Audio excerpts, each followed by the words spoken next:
तो पिछली वीडियो हमने सीख लिया था कि आप कैसे अपने कंप्यूटर में पाइथन इंस्टॉल कर सकते हैं और जो आईडी है जो हमने बताया था पाइचार्म या फिर विजुअल स्टूडियो इंस्टॉल करें, तो वो प्रोसेस हमने सीख ली थी। Hello and welcome back to Algo Expert. I am Pawan Patidar and I welcome you to my YouTube channel. इस सीरीज को आगे बढ़ाते हैं और अब ये देखते हैं कि हम फोल्डर को कैसे क्रिएट करें, उसको विजुअल स्टूडियो जो आपने अभी डाउनलोड कर लिया है उससे कैसे कन्फिगर करें, कैसे हम लोग उसका जो एनवायरनमेंट है वो सेट करें। ये सारी चीज़ें इसमें सीखने वाले हैं। बहुत बेसिक से सिखा रहा हूँ मैं, तो इसमें कोई भी टेक्निकलिटी इन्वॉल्व नहीं है। हाउएवर फिर भी अगर आपको लगता है कि यार कुछ टेक्निकलिटी इन्वॉल्व है और आपको कुछ इन डेप्थ नॉलेज चाहिए तो feel free to ask in comment section. I try my best to reply you. तो अभी आप मेरी स्क्रीन पर देख पा रहे हैं कि मैंने एक फोल्डर क्रिएट किया है। कहाँ पर क्रिएट किया है भाई? यूजर्स, पीपी, डेस्कटॉप और मिनी प्रोजेक्ट। आपको जहां चाहिए वहां क्रिएट कीजिए। नॉर्मल सा एक फोल्डर क्रिएट करना है और उस फोल्डर को क्रिएट करने के बाद वहां पर ये चीजें लिख दीजिए। अब जो फोल्डर आपको क्रिएट करना है वो इस फोल्डर के अंदर वो है option buying signal generator. Make sure कि आप ऐसा का ऐसा लिखिए जैसा मैंने लिखा है। इसका सिंपल सा कारण है, आप हो सकता है यहाँ पर स्पेस दे देंगे और बाद में जब आप इस प्रोग्राम के थ्रू इसको एग्जीक्यूट करने जाएंगे तो इसमें कुछ एरर आ सकता है। तो बेस्ट मैं आपको जो एडवाइस करता हूँ, जब भी आप कुछ ही प्रोग्रामिंग लैंग्वेज को सीख रहे हैं या लिख रहे हैं किसी भी चीज को, तो एक तो स्मॉल लेटर का यूज करें और बीच में कोई भी स्पेस ना छोड़े। तो मैंने जैसा लिखा है ना वैसा के वैसा सिंपली आपको लिखना है, कोई भी कलाकारी नहीं लगानी। अब जैसे ही आप उस फोल्डर को क्रिएट कर लेते हैं, आपको जाना है और अपना विजुअल स्टूडियो ओपन करना है। आपको कुछ इस प्रकार से दिखेगा। यहाँ पर आपको कुछ रिसेंट प्रोजेक्ट्स दिख रहे हैं, वो आपको बिल्कुल नहीं दिखेंगे क्योंकि आपने फर्स्ट टाइम ये आईडी इंस्टॉल किया है। मैं बहुत सारे प्रोजेक्ट्स बनाता रहता हूँ तो वो यहाँ पर विजिबल है। तो जब आप एक बार किसी प्रोजेक्ट को खोल लेते हैं तो जब नेक्स्ट टाइम आप ओपन करेंगे तो यहाँ पर दिख जाएगा, जिससे आप इजीली उसको ओपन कर पाएंगे। मेरा यहाँ पर पोर्टफोलियो ट्रैकर आपको दिख रहा होगा, मेरा ओरिजिनल एफईआई से जो मैं प्रोजेक्ट्स बनाता हूँ वो आपको यहाँ पर दिख रहे होंगे और बहुत सारी चीजें। अब इस विजुअल स्टूडियो के थ्रू हम वो फोल्डर ओपन करके देखते हैं। तो जो फोल्डर आपने बनाया था ना उसको यहाँ से हम ओपन करना सीखते हैं। यहाँ पर स्टार्ट के नीचे न्यू फाइल है और एक ओपन है। इस ओपन के ऊपर क्लिक करिए सबसे पहले आप। फिर आपने जो फोल्डर क्रिएट किया था उधर आप नेविगेट करेंगे तो ये देखो यहाँ पर ऑप्शन बाइंग सिग्नल जनरेटर दिख रहा है। इसके ऊपर डबल क्लिक मत करिएगा, सिंगल क्लिक करिएगा। डबल क्लिक करेंगे तो इसके अंदर चले जाएंगे। हमको बस इसको सिलेक्ट करके ओपन करना है, इसके अंदर नहीं जाना है। एक बार क्लिक किया, ये सिलेक्ट हो गया, फिर इस ओपन बटन को दबा दीजिए। अब आप यहाँ पर देखेंगे तो आपको ये दिख रहा है ऑप्शन बाइंग सिग्नल जनरेटर। देखो भाई, आप उस प्रोजेक्ट में आ चुके हैं, वो आपके विजुअल स्टूडियो के अंदर खुल चुका है। अब यहाँ पर हमको फाइल क्रिएशन करनी है। यहाँ पर जाके हमको क्या है, एक एनवायरनमेंट बनाना है। बेसिकली होता क्या है मैं आपको समझा देता हूँ।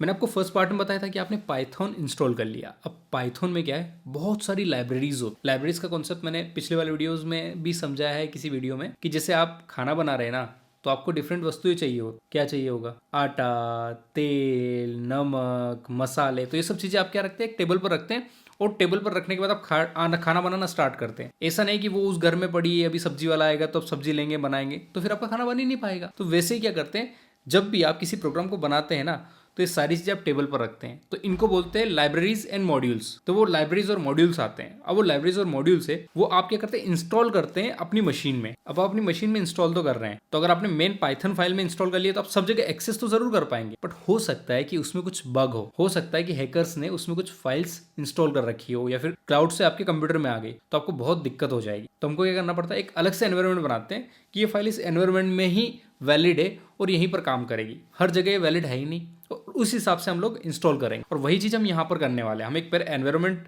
बनाएंगे, फिर उसको एक्टिवेट करेंगे और उसके अंदर ये सारे लाइब्रेरीज और मॉड्यूल्स इंस्टॉल करेंगे। या आप ऐसा समझ लीजिए कि आपका जो घर होता है ना, ऐसा नहीं कि आप हर कहीं किचन बना लेते हैं। आप किचन के लिए एक डेडिकेटेड रूम बनाते हैं और वहीं पर किचन का सारी चीजें करते हैं। ऐसा नहीं एक दिन बेडरूम में किचन बना रहे हैं, एक दिन आप लिविंग रूम बना रहे हैं, एक दिन गेस्ट रूम बना रहे हैं, ऐसा नहीं होता ना। तो यहाँ पर भी हम क्या करें, एनवायरनमेंट बना रहे, मतलब एक किचन बना रहे और उस किचन के अंदर सारी चीजों को लेकर आएंगे। तो सबसे पहले इसमें फाइल बना के बता देता हूं मैं आपको। एक फर्स्ट प्रोग्राम लिखने जाएंगे हम, इसको हम लिख देंगे test.py। अब इसके अंदर हम एक कोड लिखते हैं। आपका फर्स्ट प्रोग्राम जिंदगी का मैं आपको लिखना सिखाता हूँ, बहुत सिंपल सा होने वाला है। प्रिंट हेलो एल्गो एक्सपर्ट, बस इतना सा। देखो इस पर जब आप क्लिक करेंगे ना तो इधर रन हो रहा है, बट मैं नहीं चाहता इधर रन हो, मैं चाहता हूँ इधर रन हो। इन दोनों में थोड़ा सा फर्क है भाई, इसीलिए बोल रहा हूँ। तो आप यहाँ जाएंगे, run Python file in dedicated terminal, फिर इसको रन करेंगे तो इधर रन होगा। और क्या टाइप किया इसने भाई, हेलो एल्गो एक्सपर्ट। तो आपने अपनी लाइफ का फर्स्ट प्रोग्राम लिखना सीख लिया। अब देखो ये तो बहुत ज्यादा सिंपल था और आपने सीख लिया तो अच्छी बात है। अब इसमें एक चीज बताता हूँ, कुछ चीजें जो आपको जान लेना जरूरी है। ये देखो, ये जो है ना, ये आपके प्रोग्राम का एड्रेस है और उसमें पहले क्या आ रहा है, ये आपने जो पाइथन इंस्टॉल किया ना, ये पाइथन का आ रहा है कि यार ये पाइथन प्रोग्राम के थ्रू इस प्रोग्राम को एग्जीक्यूट करेगा। ये पाइथन का एड्रेस, फिर आपकी जो फाइल है उसका एड्रेस, और जब इन दोनों को जोड़ा और एग्जीक्यूट किया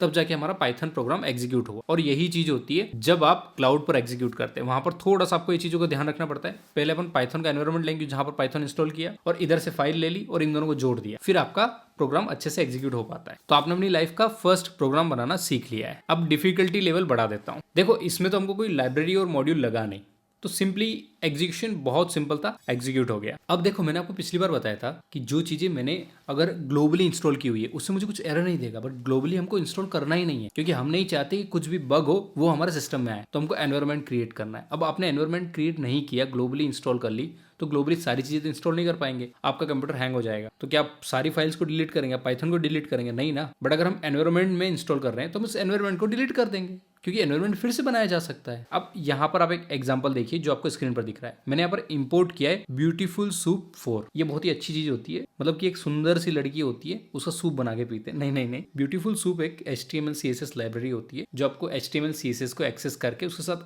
अलग अलग ऑपरेशन परफॉर्म करने के काम में आती है। अब मैं यहाँ पर इसको इंपोर्ट कर रहा हूँ, तो नीचे आपको रेड लाइन दिख रही है। इस रेड लाइन का मतलब होता है कि कुछ एरर है इसके अंदर। अब जब मैं यहाँ पर अपना कर्सर ले जाता हूँ ना, तो ये बता भी देता है कि एरर कौन सी। ये देखो, जब मैं अपना कर्सर ले गया तो इसने क्या बोला कि beautiful soup 4 is not accessed. तो हमको क्या है, इसको ग्लोबली इंस्टॉल करना पड़ेगा, बट हम ग्लोबली इंस्टॉल करना ही नहीं चाहते। हम चाहते हैं कि हम एनवायरमेंट क्रिएट करें और उसके अंदर इसको इंस्टॉल करें। तो जब आपको एनवायरमेंट बनाना होता है तो क्या करना है, आपको यहाँ पर टर्मिनल पर जाना है, फिर न्यू टर्मिनल पर क्लिक करना है। यहाँ पर ये टर्मिनल आ जाएगा। अब यहाँ पर आपको एक कमांड टाइप करनी है, और ये .venv क्यों क्रिएट कर रहे हैं? वर्चुअल एनवायरनमेंट तो क्रिएट कर रहे हैं, बट डॉट क्यों? डॉट का मतलब ये होता है सिंपली कि ये फाइल हिडन रहेगी, ये दिखेगी नहीं। ये इसलिए भाई, क्योंकि जब आप इसको गिटहब पर अपलोड करेंगे तो वहां पर क्या होता है, हिडन फाइल्स होती है, वो जाती है नहीं। तो आप वहां पर अपना वर्चुअल एनवायरनमेंट क्यों ले जाएंगे? वो तो आपको खाली यही चाहिए ना, वहां तो अलग से क्रिएट होगा। तो इसीलिए कमांड लिखेंगे, फिर इसको एंटर करेंगे और आपका वर्चुअल एनवायरनमेंट क्रिएट हो जाएगा। और जैसे क्रिएशन कंप्लीट हो जाता है, आपको यहाँ पर .venv करके एक फोल्डर दिखेगा जिसके अंदर बिन, इंक्लूड, लाइब्रेरी और बहुत सारी चीजें होगी। जो भी लाइब्रेरी मॉड्यूल इंस्टॉल होंगे ना, वो सब इसके अंदर ही आएंगे। अब इसको एक्टिवेट करते हैं। यार, मैं आपको यहाँ पर एक इंपॉर्टेंट चीज समझा देता हूँ। हमने क्रिएट तो कर लिया है वर्चुअल एनवायरनमेंट, बट क्या इसका मतलब ये है कि वो एक्टिवेट हो गया है?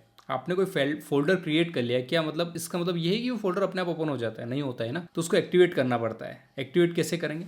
यहाँ पर कमांड देखो, हमको लिखना है सोर्स, और उसके बाद ये जो एक्टिवेट फाइल है ना, इसका पाथ वो कैसे लिख रखा है? पहले हमने लिखा .venv, फिर /bin, मतलब कि उसके बाद बिन वाले फोल्डर में गए, फिर /activate। बस, तो सोर्स के आगे ये वाला जो पाथ है ना, यहां तक का लिखना है, और बस आपका जो .venv वाला वर्चुअल एनवायरनमेंट है वो एक्टिवेट हो जाएगा। अब एक्टिवेशन हुआ, ये कैसे पता करोगे? ये देखो, पहले यहाँ पर बेस लिखा हुआ रहा था, मतलब सारी चीजें बेस से एग्जीक्यूट हो रही थी, जो आपका पाइथन का ग्लोबल चीजें है। अब यहाँ पर क्या लिखा हुआ है? .venv, उसके बाद बेस लिखा हुआ है ना, तो बेस तो यूज कर रहा है, बट जो वर्चुअल एनवायरनमेंट है उसके थ्रू यूज कर रहा है। तब आपने वर्चुअल एनवायरनमेंट को इंस्टॉल करना सीख लिया। अब इन जनरल अगर आप कोई भी फाइल एक्सेस करते हैं, आपने अगर कोई भी चीज देखी होगी इंटरनेट पर, तो वहां पर क्या होता है पता है?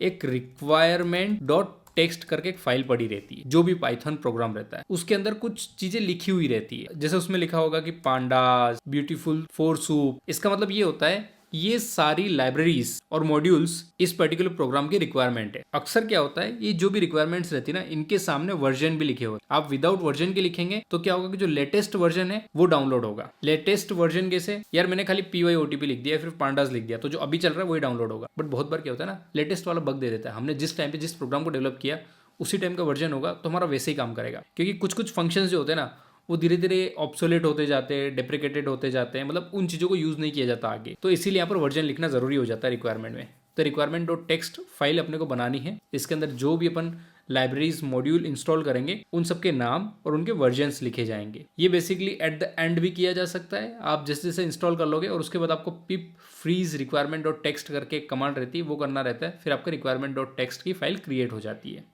ये फर्स्ट टाइप है, किस तरीके से आप क्रिएट कर सकते हैं। सेकंड ये कि आप प्रोग्राम लिख लो, उसके बाद आप ये जो कमांड थी मैंने बताई पिप फ्रीज वाली, इससे भी ये फाइल क्रिएट हो जाएगी। वो हम आगे जाके वो भी क्रिएट करेंगे।